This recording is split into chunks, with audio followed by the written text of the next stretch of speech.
Sarah, please read it when you are alone. After my daughter-in-law passed away in an accident, a letter arrived a week later. The sender was my late daughter-in-law. When I opened it, I found unbelievable events and horrifying plots written inside. I was frozen with fear. Sarah, run away now. Furthermore, with the last words of the letter, I realized that the series of events were not yet over. Even if danger befell me, I wouldn't regret it. To clear her regrets, I resolved in my heart to reveal the truth. My name is Sarah, and I'm 55 years old. I have a son named Jason. While he was academically bright, he had a quick temper. During his high school years, he got into trouble, even shoplifting, which was a constant worry for me. My late husband would occasionally scold him, saying, "Anyone who does wrong must face consequences." My husband, who instilled such values in our son, passed away 6 years ago. Jason, now in his 30s, has settled down. He married Nancy, 5 years younger than him, and they set up a new home just an hour's drive away from us. Nancy, his wife, is gentle and sincere, and we quickly became close. I learned that Nancy's parents had also passed away. I will take good care of you from now on, Sarah. Well, that's heartwarming. If you ever need anything, don't hesitate to ask. I was determined to support Nancy, filling the void left by her late mother. And time flew by, until 2 years had passed since my son and his wife got married. Suddenly, in the middle of the night, I received a call from my son. Nancy has been in an accident, and she's not breathing. What happened? I immediately inquired about the situation, but Jason, who was home alone, didn't know what had happened since he wasn't with his wife. Hoping it was some misunderstanding, I rushed to the hospital where Nancy was taken. There, I found my son slumped weakly in a chair, unable to look at me. How did this happen? He muttered, covering his face, still not facing me. The police were at the hospital, and they explained that Nancy had fallen into the sea while in the car. By the time they retrieved her from the water, she had already passed away. Despite being rushed to the hospital, it was too late. What a coincidence. But this story seems eerily familiar. As I listened closely to the details of the accident, I couldn't shake the feeling of resemblance to the accident that took my husband's life. You see, my husband also left in the middle of the night, saying, "I'm going out shopping," only to later be found having fallen into a river, meeting his demise. Moreover, when he was discovered, the window of his car was slightly open, just like in this case. Furthermore, there was a bruise on his side, not from the accident but from something else, and the exact same bruise appeared on my husband's side. When questioned by the police, my son finally looked up and began explaining that his wife had stumbled inside the house, hitting the shelf. At that moment, I couldn't help but notice Jason blinking excessively, which struck me as rather peculiar. Can such coincidences really happen? It's as if our house is haunted by some curse. I couldn't help but feel like a terrifying monster had taken Nancy and my husband to the afterlife. Feeling incredibly uneasy, as I wallowed in despair, Jason suddenly stood up. When I looked at my son's face, it had transformed from earlier, now resolute and determined. There's no use moping around. We need to start preparing for the funeral right away. He patted my shoulder and swiftly began making arrangements. At that moment, I felt reassured by Jason's ability to handle difficult situations with composure. I need to pull myself together too. I want to ensure Nancy's peaceful journey. With no family for Nancy, we opted for a small family funeral, so there were hardly any mourners on the day. As I quietly scanned the venue, I noticed Jason looking at Nancy's portrait, his lips curling into a sly smile. It was a fleeting moment, so I might have misinterpreted it. However, I couldn't shake the image of my son's face from my mind, and I couldn't help but feel a sense of unease. A week after the funeral, one of Nancy's friends visited my house. When I mentioned that the memorial portrait and other belongings were at my son's house, the friend handed me a letter enclosed in a white envelope. Nancy asked me to deliver this to you in case anything happened to her. Furthermore, Nancy had spoken happily about how well I treated her. The person who brought the letter said it seemed a note of gratitude to me. After expressing my gratitude and seeing off the woman, I sat on the living room sofa with the letter in hand. Looking at the back of the envelope, there was a note with Nancy's name saying, Please read this alone. With a sense of dread, I opened the envelope with trembling hands and read the letter. It began with, Jason might be getting rid of his family for insurance money. which shocked me to the core. As I continued reading, it revealed that 6 years ago, my husband's accident was orchestrated by our son. Furthermore, Nancy warned, Now I might be the next target.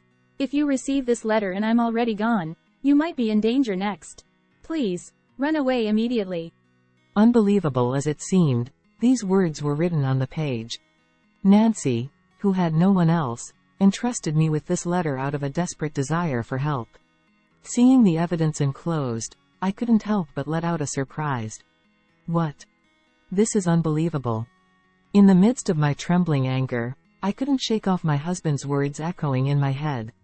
Anyone who does wrong must face the consequences. With that in mind, I immediately left the house with the evidence Nancy had given me to rush to the police. However, upon arriving at the police station, I felt that the letter and evidence alone might not be enough. If Nancy's assumptions were wrong, it could be disastrous.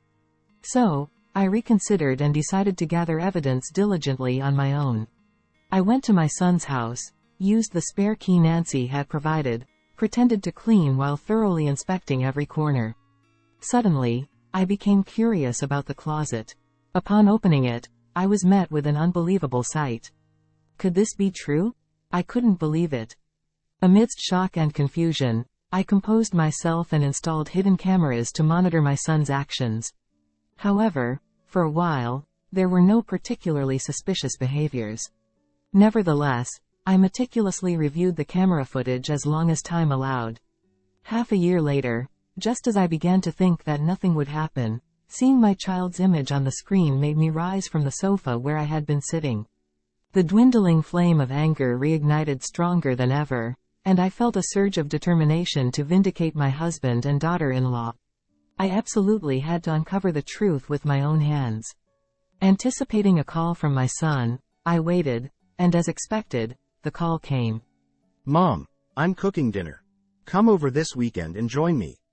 Hearing his unusually cheerful voice, a chill ran down my spine. While inwardly acknowledging that the long-awaited day had finally arrived, I replied, trying not to reveal my suspicions. Of course, I'll come. Thank you. With a heavy bag in hand, I visited Jason's house over the weekend. My son, who had been waiting for dinner, looked puzzled when he saw what I was holding. Sorry, I made a mistake at work and accidentally ordered a ton of fried chicken. So, I ended up buying a lot. Let's eat it together. Ignoring my son's displeased expression, I quickly entered the house and lined up a bunch of fried chicken on the living room table. Can you pack the meal you made into Tupperware, Jason? I'll take it home. As soon as I finished speaking, I started munching on the chicken, completely ignoring Jason's cooking. Not touching my son's homemade dish and wasting his kindness, Jason displayed an irritated expression, then stormed off to the kitchen with heavy footsteps. After a while, my son placed a teacup filled with green tea in front of me. Here, try this. It's a bit bitter though. Oh, sorry. I'm really into rooibos tea right now. It's caffeine-free and good for me. When I showed him my water bottle, my son made a loud sigh, as if he had run out of patience. As I apologized repeatedly, my son reluctantly began to eat the fried chicken. By the time he finished eating, Jason went to the kitchen, and after a while, My goodness, please eat the dessert. Saying so, my son placed homemade cookies on the table and banged the table with both hands. Of course. I'll have some.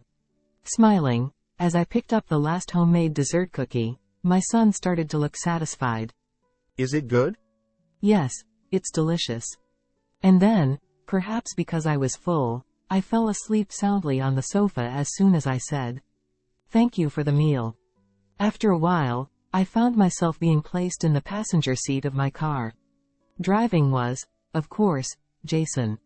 When he parked in a place where the sound of waves could be heard, My son forcibly pushed me over and moved me to the driver's seat.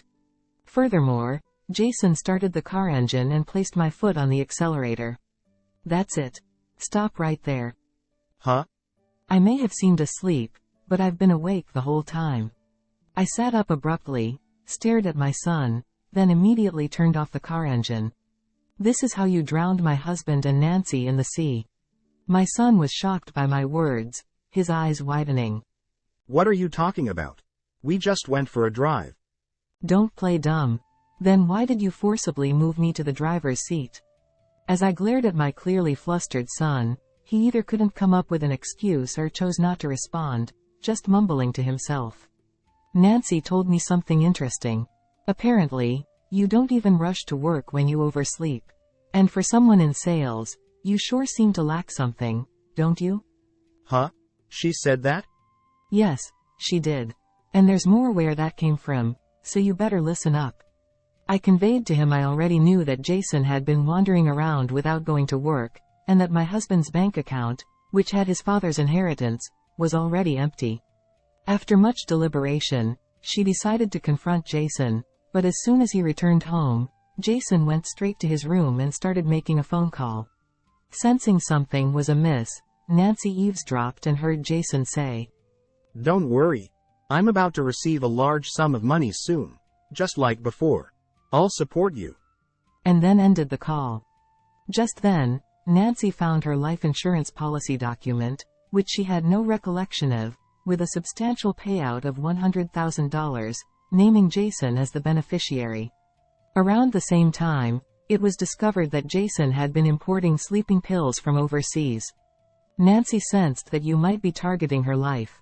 But it's not just that. She was also distressed, thinking you might have sent your father to his grave for inheritance purposes. But that's just her speculation. After eating the cookies you made, you were watching me with satisfaction as I fell asleep as if it was a great success. Isn't that the best evidence? I just thought you liked them. Then let's take the cookies to the police and have them examined. When I took out the cookies from my bag, he stammered, turning pale. In fact, I pretended to eat them, immediately went to the toilet to throw up, and kept the evidence in a bag for safekeeping. That's not all. I took out the contract for my life insurance policy in my name and thrust it in front of my son. I don't remember ever signing up for this life insurance. And what's more, just like Nancy, you're the one set to receive a hefty sum of $10,000. Such a wonderful arrangement, isn't it? As I said this sarcastically, Jason looked flustered, his eyes darting around. Maybe you just forgot that you signed up for it, Mom? I was truly appalled by my son's continued evasion, and as I shot him a stern look, I showed Jason the letter Nancy had written me before her passing. Watching him tremble as he scanned the words, I revealed.